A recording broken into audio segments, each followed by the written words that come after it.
All of you student, welcome back to electrochemistry second lectures. Today I have discussed the ECS electrochemical series and the quantitative aspects of आपका electrolytic cell. Electrolytic sales में आप लोगों ने discuss किया था क्या क्या हम इलेक्ट्रोलाइटिक सेल्स में एक गुणात्मक विश्लेषण था और एक मात्रात्मक विश्लेषण.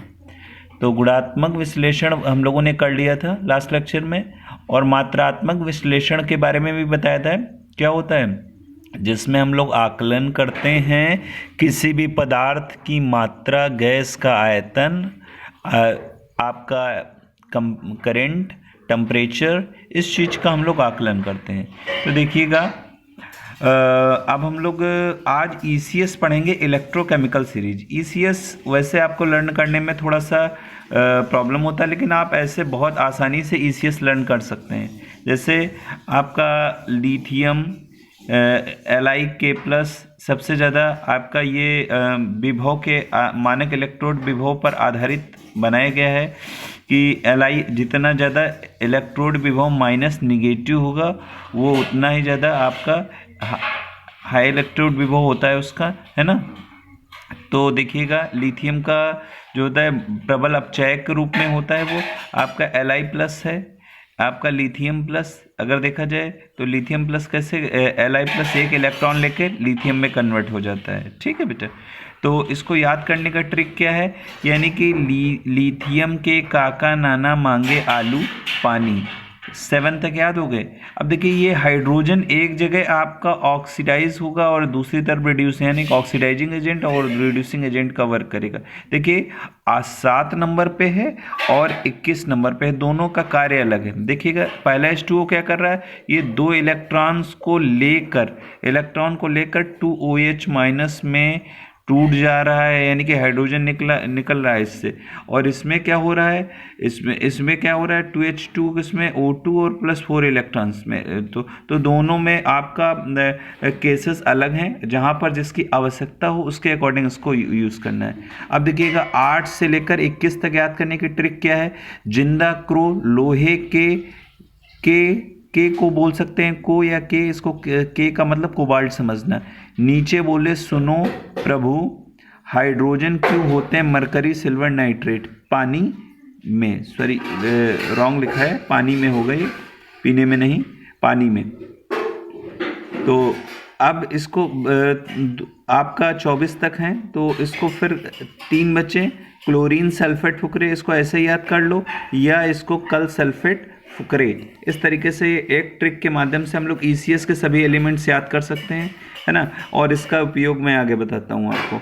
देखिए, according to the IUPAC system और यूरोपियन सिस्टम, 2 प्रकार के सिस्टम के अकॉर्डिंग हम लोग जो ERP होता है, ERP का मतलब मानक इलेक्ट्रोड विभव रिडक्शन पोटेंशियल के रिस्पेक्ट में, वो किसके बराबर होता है, वो मानक इलेक्ट्रोड विभव के बराबर होता है. अमेरिकन पद्धति में EOP E0 के बराबर होता है, जबकि आयुपैक और यूरोपियन सिस्टम के अकॉर्डिंग आपका ERP क्या होगा, E0 के इक्वल होता है.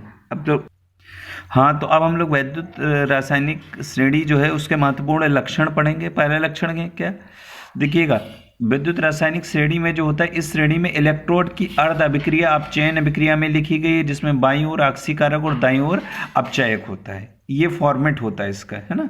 तो देखिएगा, बहुत आसान है. Zn को ऑक्सीडेशन के लिए क्या होगा, 2 इलेक्ट्रॉन त्यागने पड़ेंगे, और इसका SRP कितना होता है, E0. ये तो हर बुक में अपना दिया होता है कि E0, क्वेश्चन भी आएगा तो उसमें भी दिया होगा कि इसका E0 कितना है बच्चों. तो देखिए, E0 क्या है आपका, Zn2 + 2 इलेक्ट्रॉन्स लेकर रिडक्शन करेगा तो ये Zn में कन्वर्ट हो जाएगा, Zn में.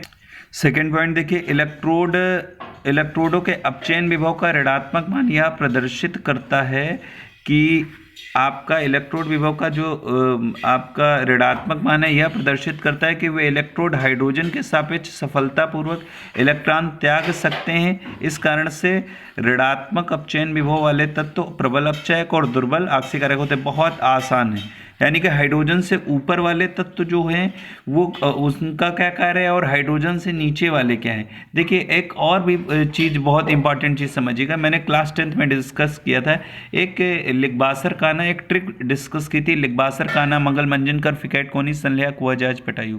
तो इसमें क्या होता है, इसमें नीचे वाली जो एलिमेंट्स होते हैं वो कभी ऊपर वाले को विस्थापित नहीं कर पाते हैं। Most important trick.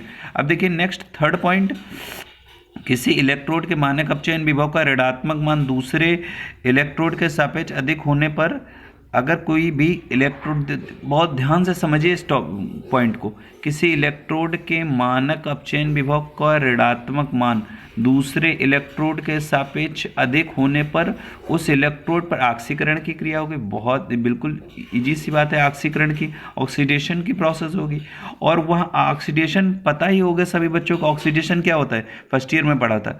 First year में ऑक्सीडेशन पढ़ा था जहाँ पर रिमूवल ऑफ इलेक्ट्रॉन से, इलेक्ट्रॉन का रिमूवल होगा, है ना, एडिशन आपका removal of hydrogen, removal of ऑक्सीकरण में removal of hydrogen, addition of oxygen होता है, ऑक्सीजन से संयोग, हाइड्रोजन से वियोग, है ना। और इलेक्ट्रॉन्स का क्या होता है, इलेक्ट्रॉन को त्यागने की प्रवृत्ति जो होती है उसे क्या बोलते हैं, ऑक्सीडेशन। और इसी का जस्ट उल्टा आपका क्या होता है, रिडक्शन होता है।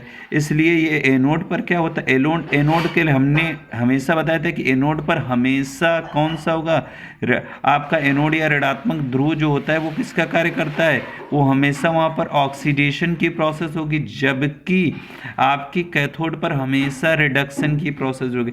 अगर तत्वों की अपचयक क्षमता ऊपर से नीचे चलेंगे तो ऊपर से नीचे जाने पर अपचयक क्षमता क्या होगी, बढ़ेगी। अपचयक क्षमता क्या होती है, धीरे धीरे ऊपर से नीचे यानी कि बढ़ेगी, AlMgCa। अब देखिए ऊपर से नीचे का मतलब क्या है, अगर जिस हिसाब से मैंने सारणी लगाई वो तो आपका बॉटम टू टॉप है, यानी कि एल्युमिनियम से आप एल्युमिनियम है आपका आलू तक ये सीरीज में, तो इसमें क्या होगा, एल्युमिनियम के सबसे कम ऊपर, जो सबसे ऊपर होगा, इसमें क्या लिखा, तत्व की अपचयक क्षमता ऊपर से नीचे की ओर चलने पर क्रमशः बढ़ती है। तो ऊपर से नीचे मैंने उल्टा सारणी, मैंने अपचयक के क्या हुआ, आपका ऊपर से नीचे उल्टा आवर्त सारणी के उसमें आपको ट्रिक बनाई थी। लेकिन इसको समझिएगा, सबसे ऊपर क्या होता है, लिथियम, तो लिथियम का सबसे प्रबल अपचयक होगा, मैंने ये डिस्कस भी किया था। और उससे कम, उससे फिर नीचे क्या है, पोटेशियम, फिर उससे बैरियम, फिर कैल्शियम, फिर मैग्नीशियम, फिर एल्युमिनियम। ठीक बेटे।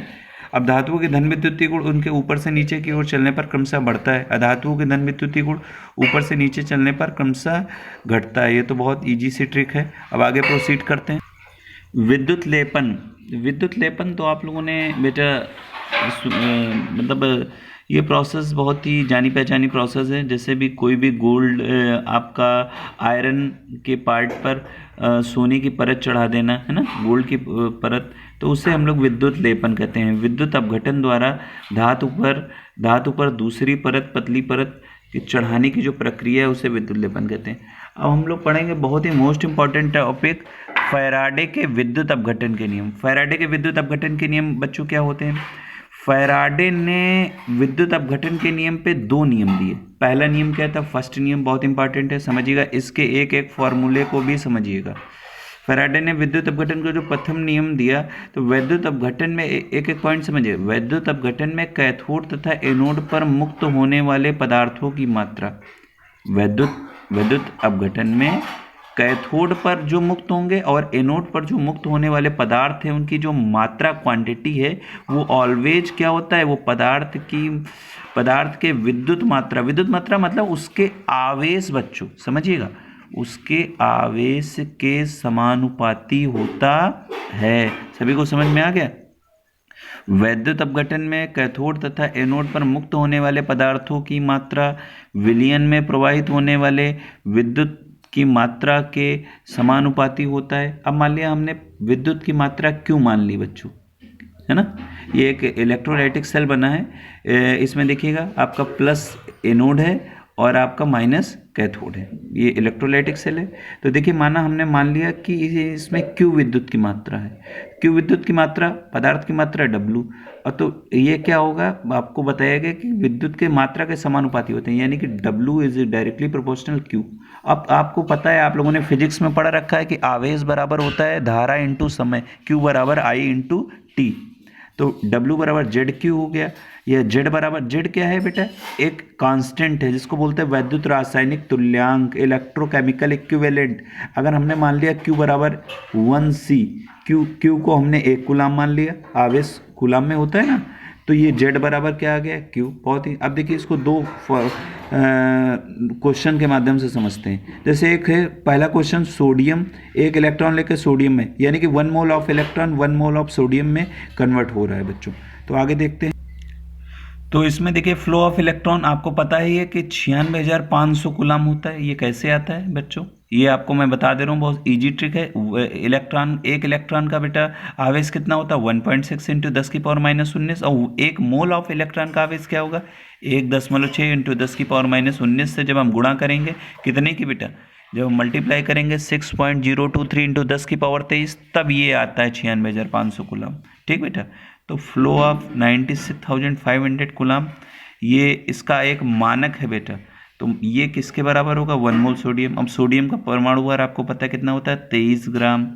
तो ये इसके बराबर हो जाएगा। तो आप जब जेड निकालोगे तो जेड कितना होगा, जेड होता है 23/96,500, 1 कूलाम के लिए निकालोगे तो ये अभी 96,500 कूलाम, जब 1 कूलाम निकाला तो ये इसके बट्टे में आ गया, इंटू 1 क्या है बेटा, एन फैक्टर। एन फैक्टर क्या होता है, सोडियम 281 इसका वो हो गया, तो 281 के अकॉर्डिंग आपका एन फैक्टर हो गया। अब बेटा इसका एक फार्मूला जनरेट हो गया, जेड बराबर molar mass oblique atomic mass, चाहे मोलर मास लिखो चाहे एटॉमिक मास, बात है कि इंटू 96,500 और इंटू एन फैक्टर, इससे हम निकाल सकते हैं। अब देखो एक और सेम फार्मूला है, ये अपने आप से आप लोग समझिए, Mg2 + 2 इलेक्ट्रॉन देके Mg में कन्वर्ट हो रहा है, तो 2 मोल इलेक्ट्रॉन 1 मोल Mg, इसका भी निकालेंगे। इसका होता 24 होता परमाणु भार, 24/96,500, एन फैक्टर कितना 2, इसका भी आंसर आ गया। अब एक फार्मूला और होता है, मोलर मास और एन फैक्टर का जो डिवाइडेशन होता है वो किसके बराबर होता है, वो EM मतलब इक्विवेलेंट मास के बराबर होता है। तो अगर हम यही फार्मूला को हम रख देंगे इस फार्मूले में, तो क्या हो जाएगा भाई, आपने पढ़ा था अभी तक W बराबर क्या पढ़ा था, W बराबर पढ़ा था Z इंटू क्यू। जेड की वैल्यू क्या है, Z इंटू क्यू, जेड की वैल्यू है जेड बराबर क्या होता है, जेड इंटू क्यू, क्या होता है आई इंटू टी, और आई इंटू टी, और आपका जेड क्या होगा, जेड बराबर होता है EM/F। EM क्या है, इक्विवेलेंट मास बटे F क्या है 96,500। बस फॉर्मूला जनरेट हो गया।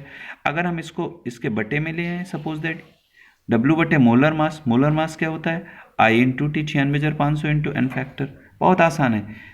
अब आप कहोगे सर ये मोलर मास कहाँ से आ गया, अगर हम इसको यहीं पे रखें एन फैक्टर, तो मोलर मास जब इसके बट्टे में आएगा तो एन फैक्टर ये यहाँ पर आ जाएगा। बहुत आसान है।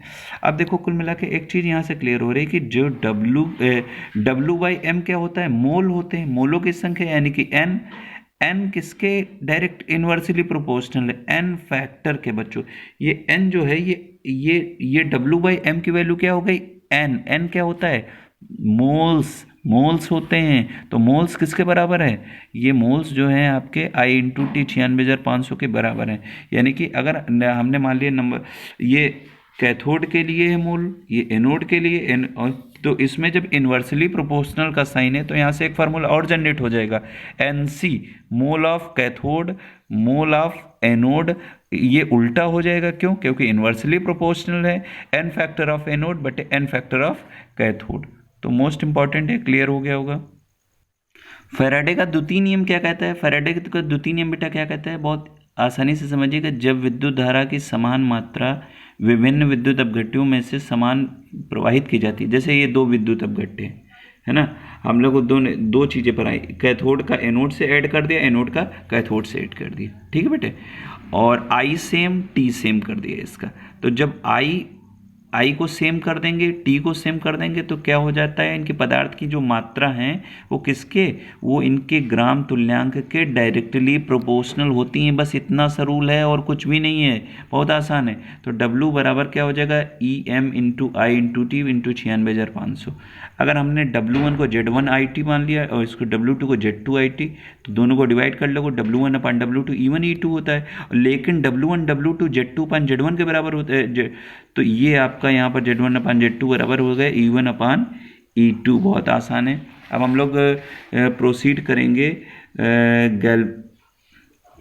गैल्वेनिक सेल की तरफ प्रोसीड करेंगे। गैल्वेनिक सेल क्या होता है, गैल्वेनिक सेल पहले आज तो इंट्रोडक्शन इसका है, एम वोल्टा और ये साइंटिस्ट ने पता है आप लोगों को, गैल्वेनिक सेल में रासायनिक ऊर्जा को किसमें, विद्युत ऊर्जा में परिवर्तित किया जाता है ना, स्पॉन्टेनियस रिडॉक्स रिएक्शन होती है, पहले बता चुके हैं। तो एक साइंटिस्ट वोल्टा ने पहले एक एक्सपेरिमेंट किया और एक्सपेरिमेंट में क्या ऑब्जर्वेशन मिला, क्या प्राप्त हुआ, तो एक्सपेरिमेंट को देखते हैं।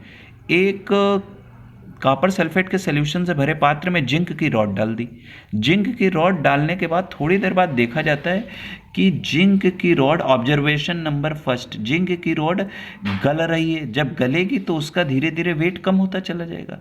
और जिंक का आपको पता है कि कॉपर सल्फेट का सॉल्यूशन नीला कलर का होता है, लेकिन नीला कलर डिसअपीयर हो रहा है, नीला कलर गायब हो रहा है और उसका कलर कैसा आ रहा है, रेडिश ब्राउन पीपीटी आ रहा है।